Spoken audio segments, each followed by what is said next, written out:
یه وقتی من رفته بودم امریکا، یه وقتی این توی مصاحبه گفتم این رو که آقای کیسنجر گفته بود میخوام ملاقاتی با شما. منم دلم خواست ببینم ایشون اومد حرفای مختلف راجع هسته‌ای و مسائل دیگه زد و بعد گفت شما میخواید با ما یه رابطه استراتژیک داشته باشید.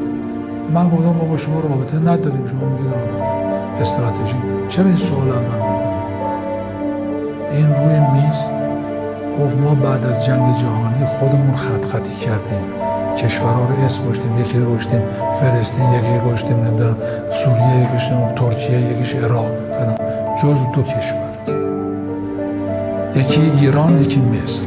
شما بودین، هستید و خواهید بود. ما چاره این جزئی نداریم با شما راه بیاییم.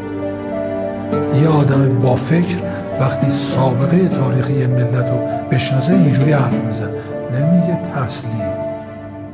این ملت گنده تر از شما نتونستن تسلیمش کنن.